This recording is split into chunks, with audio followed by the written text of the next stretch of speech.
کو بخش دیا اور بے شک ان کے لیے ہمارے ہاں قرب اور عمدہ مقام ہے۔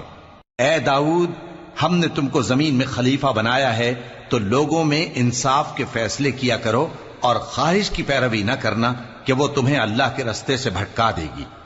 جو لوگ اللہ کے رستے سے بھٹکتے ہیں ان کے لیے سخت عذاب ہے، اس لیے کہ انہوں نے حساب کے دن کو بھلا دیا۔ اور ہم نے آسمان اور زمین کو اور جو کائنات ان میں ہے اس کو بے مقصد نہیں پیدا کیا، یہ ان کا گمان ہے جو کافر ہیں، سو کافروں کے لیے دوزخ کا عذاب ہے۔ جو لوگ ایمان لائے اور عمل نیک کرتے رہے، کیا ان کو ہم ان کی طرح کر دیں گے جو ملک میں فساد کرتے ہیں، یا پرہیزگاروں کو بدکاروں کی طرح کر دیں گے؟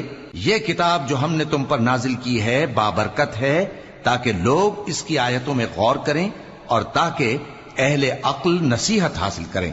اور ہم نے داؤد کو سلیمان عطا کیے، بہت خوب بندے تھے اور وہ اللہ کی طرف بہت رجوع کرنے والے تھے۔ جب ان کے سامنے شام کو اصیل گھوڑے پیش کیے گئے تو کہنے لگے کہ میں نے اپنے پروردگار کی یاد سے غافل ہو کر مال کی محبت اختیار کی، یہاں تک کہ آفتاب پردے میں چھپ گیا۔ بولے کہ ان کو میرے پاس واپس لاؤ، پھر ان کی ٹانگوں اور گردنوں پر ہاتھ پھیرنے لگے۔ اور ہم نے سلیمان کی آزمائش کی اور ان کے تخت پر ایک دھڑ سا ڈال دیا۔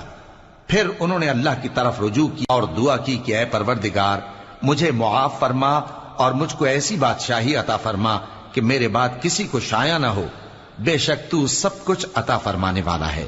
پھر ہم نے ہوا کو ان کے زیر فرمان کر دیا کہ جہاں وہ پہنچنا چاہتے ان کے حکم سے نرم نرم چلنے لگتی، اور جنوں کو بھی ان کے زیر فرمان کیا۔ یہ سب عمارتیں بنانے والے اور غوطہ مارنے والے تھے، اور کچھ دوسروں کو بھی جو زنجیروں میں جکڑے ہوئے تھے۔ ہم نے کہا یہ ہماری بخشش ہے، چاہو تو احسان کرو یا رکھ چھوڑو، تم سے کچھ حساب نہیں ہے۔